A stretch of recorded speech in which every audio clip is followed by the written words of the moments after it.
a driver fit for me, the main thing I'm looking for is to make sure that my miss is not too big.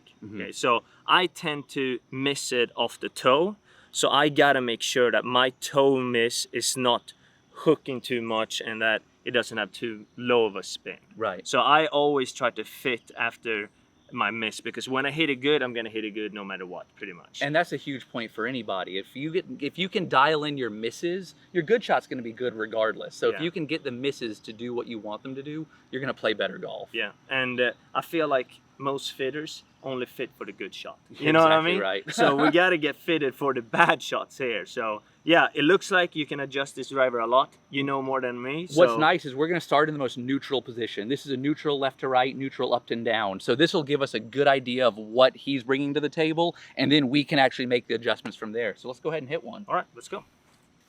First thing I notice here is that it sits extremely square. You know, sometimes as a player, I hate to see anything that kind of sits shut because my miss is left. Right. Yeah, so I panic if I see the club face being shut at the setup, but this sits extremely square right there. So, all right, let's see what I can do.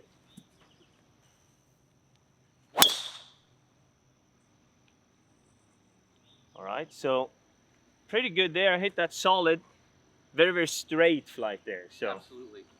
If anything, it had a touch of a turnover on it, so a touch right to left, which ideally you're looking for actually the opposite of that, right? Exactly, yeah. So I would like something there that kind of, I gotta avoid that left-hand side. So if anything, I would like a little bit more fade bias. Yep. Maybe move the center of gravity a little bit more out to the toe, so I avoid that left miss. So the first thing I do is a really easy tweak with this one is I'm actually going to take this heel weight and I'm going to move it over to a maximum toe weight. So what that's going to do is that's going to help take that left side out of play. And from right here, this is the maximum kind of fade bias setting. So from here, we'll see how the ball flight is and then look at spin rates. Okay, perfect. All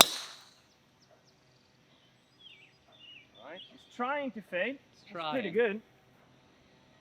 If anything, I feel like that flight might be just a little bit too low. Yeah, so like when I miss it off the toe, I gotta make sure I have proper spin or at least a launch up in the air so it doesn't dive too much. Absolutely. So that's what's great is now we can keep that same left to right bias, but we can actually adjust the spin rate a little bit. Okay. So what I'm going to do, because you want to see it go up a little bit more, I'm going to keep this back toe weight and I'm going to move this front one towards the back of the club. So what that's going to do is that's going to increase the launch angle. It's actually going to increase the spin a touch as well. Okay. So both those things should now hit a nice little high cut. Okay.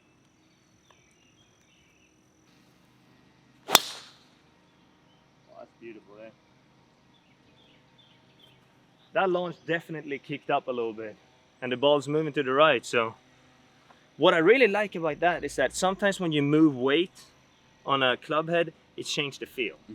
But that felt really good and very similar to all the different positions. So yeah, that's always been one of the drawbacks to the adjustable drivers. They feel adjustable. They don't feel like the fixed weight one. Exactly. So with the ST-G, we've gone through a number of different settings already, but everything it has that nice solid Mizuno feel to it. Yeah, oh, that felt great. I think that's pretty much where I want to be, because for me it's very important to have that little bit of a higher launch so that I can carry bunkers and so on. Most of the time on the courses that I play, the king is carry. Right? Absolutely. We don't really play firm, fast courses ever. If we do, then we can probably move it back if it's really windy one day and you can have a little flatter flight. But most of the time I like to see a high launch and definitely moving a little bit to the right.